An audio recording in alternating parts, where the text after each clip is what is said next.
नमस्कार, मैं हूं श्रेया। आप सभी देख रहे हैं आवाज इंडिया लाइव चैनल। हमारे चैनल से जुड़े रहने के लिए चैनल को लाइक, कमेंट, सब्सक्राइब करना भूलेंगे। प्रमुख खबर आ रही फिरोजाबाद से। टुंडला गांव अकबरपुर में चल रही श्रीमद् भागवत कथा के चौथे दिन आचार्य मुन्ना लाल ने प्रवचन देते हुए सभी भक्तों को मंत्रमुग्ध कर दिया। गुरुवार को चली श्रीमद् भागवत कथा के चौथे दिन आचार्य मुन्ना लाल ने भगवान कृष्ण के जन्म की कथा सुनाते हुए कहा कि जब भगवान कृष्ण का जन्म हुआ तो वासुदेव और देवकी की हथकड़ी बंधे हुए थे। जैसे ही कृष्ण का जन्म लिया, हथकड़ियां अपने आप ही पैरों की खुलकर अलग हो गई। वासुदेव भगवान श्री कृष्ण को लेकर यशोदा मैया के महल पहुंचे। यहाँ उनको पालन पोषण के लिए उनको सुपुर्द कर दिया। ये कथा श्रद्धालुओं भाव विभोर हो गई। इस दौरान सैकड़ों लोग मौजूद रहे। देखिए एक रिपोर्ट अरविंद कुमार श्रीवास्तव के साथ।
शर्मा जी, ये बताओ, ये अकबरपुर गांव है, यहाँ जो है बाबा नीम करौली जी की जो है ये जन्मस्थली है, उनकी किस प्रकार की गांव वालों तक सफा रहती है?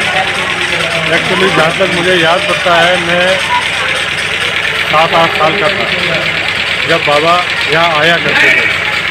वो इस दौरान इस क्षेत्र के अकबरपुर और नागों की वजह से जो पंचायत समिति है उसके प्रधान हुआ करते थे, मिडिल रोड प्रधान हुआ करते थे और कई सालों तक उन्होंने इस क्षेत्र में प्रधानी की।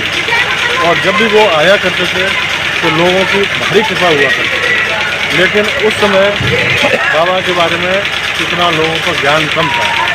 जैसे धीरे धीरे बाबा, वैसे हमारे बाबा भी हैं और पड़ोसी भी हैं, उनका यहाँ आना जाना लगभग बना रहता था। कुछ समय पूर्व वो यहाँ के अपने आगरा सेटल हो गए। आगरा जाने के बाद फिर उनको कुछ परम ज्ञान की प्राप्ति हुई और उन्होंने हनुमान जी की पूजा की। तो सबसे पहले जैसे लोग भी बताते हैं सारे कि वो नीम करौली जा रहे थे, तो इस दौरान शायद उनके पास टिकट नहीं था, तो टीटी ने टिकट चेक किया तो इस दौरान टिकट था नहीं। तो महाराज ने कही वही मैं ऐसे ही जा रहा हूँ, मेरे पास तो टिकट है नहीं। तो बताते हैं कि टीटी ने उनको वही उतार दिया। जैसे ही वो उतरे तो गाड़ी का सिस्टम कुछ गड़बड़ा गया और गाड़ी प्रस्थान नहीं कर पाई। लेकिन ऐसा कहते हैं थोड़ी देर बाद टीटी ने बाबा से प्रार्थना की कि कृपया आप गाड़ी में पधारें और इसको रवाना करें। तो 10, 15, 20 मिनट में गाड़ी सही रवाना हुई। जब से बाबा के महिमा का चारों तरफ बड़ा गुणगान होने लगा। अच्छा शर्मा जी, यहाँ इस गांव में, क्योंकि बहुत साल तक वो रहे इस गांव में, इस गांव में किसी तरह का ऐसा कोई चमत्कार किया था वो? उस समय तो मुझे कुछ याद नहीं पड़ता कि उन्होंने कोई चमत्कार किया था। ये तो यहाँ से जाने के बाद जब उनको सिद्धि प्राप्त हुई, अब यहाँ की कहानी बड़ी लंबी है, इसको नोट करना ठीक नहीं।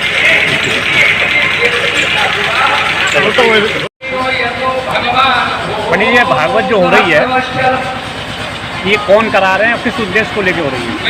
ये ग्राम अकबरपुर में बाबा नीम करौली बाबा की जन्मस्थली है यहाँ पे, और ये हमारे साले हैं अशोक कुमार सर। इनके पिताजी डीन थे राजस्थान में यूनिवर्सिटी। इनके 4 भाई हैं और चारों भाई सर्विस पे। ये यहाँ पे गाँव, छोटा भाई डॉक्टर है, उसे छोटा बीकानेर में एग्रीकल्चर प्रोफेसर है, मेरा लड़का इसरो में साइंटिस्ट है। तो ये जो भागवत है ये कब से शुरू होगी, कब इसका समापन होगा? ये 29 जनवरी को शुरू हुई थी कलश यात्रा के साथ। 4 को समापन है, कथा समापन, 5 का भंडारा। तो भागवत जो आप करा रहे हो इसको सुनने के लिए लोग कहाँ कहाँ से आ रहे हैं? आसपास के गांव से आ रहे हैं, नागू है और भी हरन गाँव हैं, ये आसपास के गांव से भी आ रहे हैं। यहाँ के जो स्थानीय है ही। अच्छा, भागवत तो दिन में होती है, नाइट में कोई प्रोग्राम होता है? नाइट में कीर्तन, नाइट में भजन संध्या कीर्तन। अच्छा, तो हमारे चैनल के माध्यम से क्षेत्र के लोगों को आप कोई संदेश देना चाहते हैं तो आपका क्या? ये कथा का जो श्रवण है, भागवत का जो श्रवण है, सबके लिए है। मेरा ये कहना है, सबसे अनुरोध है कि इसको जरूर सुने, जब ही मुक्ति मिलेगी। जब तक भागवत की कथा का श्रवण नहीं होगा, मुक्ति नहीं मिलती। इसका बहुत बड़ा महत्व है। ये जो भागवत आप करा रहे हो किस उद्देश्य से करा रहे हो? ऐसा था 3 साल पहले, 2.5 साल पहले हमारे नाती पैदा हुआ। अच्छा, तो हमने बाबा नीम करौली के लिए सामने बोला था। तो पहले वो भागवत बोल रखी थी आपने? अरे ये भागवत जो आप करा रहे हो व्यक्तिगत रूप में करा रहे हो या सामूहिक रूप से? जो भी खर्च हो रहा है वो आपका हो रहा है? ये जो शास्त्री जी हैं वो कहाँ से बुलाए हैं आपने और क्या नाम है इनका? इनके पिताजी हमारे यहाँ पंडिताई करते थे, सुदर्शन शास्त्री जी। उनके लड़के हैं मुन्नालाल शास्त्री। ये हमारे पास गाँव हिरनगऊ है, लेकिन इस समय ये फुरेबाद में रहते हैं। उनसे करा ये भागवत कब से शुरू हुई है, कब इसका समापन होगा? ये 29 जनवरी को शुरू हुई और 4 तारीख खत्म हो जाएगी, 5 को भंडारा। अच्छा, भंडारा जो करा रहे हो आप किस स्तर का करा रहे हो? मीडियम। उसमें किसी दूसरे का सहयोग नहीं, केवल बच्चे रूप में आप ही करा रहे हो?